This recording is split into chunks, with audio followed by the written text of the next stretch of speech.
추운 겨울에 갑자기 따뜻한 곳에 들어가거나 뜨거운 사우나, 목욕탕에 들어가는 그런 경우에는 피부 온도가 급격하게 변화하면서 피부가 붉어지고 피부에 열감이 오르게 되죠. 그런데 이런 상황이 장기간 지속되거나 자주 반복이 되는 경우에는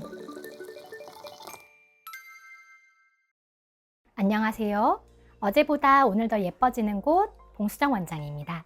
홍조가 있는 피부는 별거 아닌 자극에도 쉽게 붉어지고 화끈거리고 열감이 나죠. 홍조가 있는 피부에서 절대 하면 안 되는 5가지 이야기해 보도록 하겠습니다. 첫 번째, 강한 자외선 노출입니다. 자외선은 피부 속 혈관을 확장시키고 피부 장벽을 손상시켜서 홍조를 유발하는 가장 큰 원인 중에 하나입니다. 따라서 흐린 날에도 자외선 차단제를 꼭 바르셔야 되고, 야외 활동을 하실 때에는 모자나 양산까지 꼭 착용하셔서 자외선 차단을 잘 해주셔야 합니다.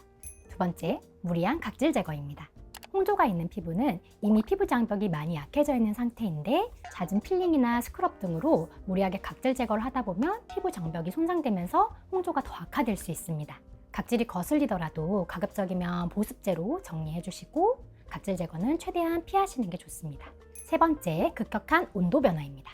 추운 겨울에 갑자기 따뜻한 곳에 들어가거나 뜨거운 사우나, 목욕탕에 들어가는 그런 경우에는 피부 온도가 급격하게 변화하면서 피부가 붉어지고 피부에 열감이 오르게 되죠. 그런데 이런 상황이 장기간 지속되거나 자주 반복이 되는 경우에는 혈관이 계속 늘어나는 모세혈관 확장증으로 진행될 수 있습니다. 따라서 홍조가 고민이신 경우에는 가급적 사우나나 목욕탕 이용은 좀 삼가해 주시고, 추운 겨울날에는 마스크를 착용해서 얼굴에 너무 찬 공기가 직접적으로 닿지 않도록 해주시고, 또 반대로 더운 날에는 차가운 에어컨 바람을 얼굴에 직접적으로 쐬지 않도록 주의해 주시는 게 좋습니다.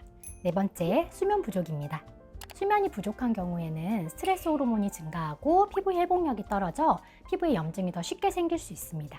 따라서 하루 7시간 이상 규칙적으로 숙면에 취하는 것이 피부 진정에 큰 도움이 됩니다. 다섯 번째, 음주입니다. 알코올은 직접적으로 혈관 내벽에 손상을 일으켜 혈관 내벽이 약해지게 되고 쉽게 혈관이 확장되게 되죠. 특히 와인이나 맥주는 히스타민이라고 하는 성분의 함량이 높아 홍조 피부에 더 좋지 않은 영향을 줄 수 있습니다. 가급적이면 음주를 안 하는 게 좋겠지만 금주가 절주가 어려우신 경우에는 술의 양을 좀 줄이시고 횟수를 좀 줄이시는 방향으로 노력하시는 게 좋을 것 같습니다. 홍조 피부는 자외선, 자극, 열, 피로, 음주에 모두 예민하게 반응합니다.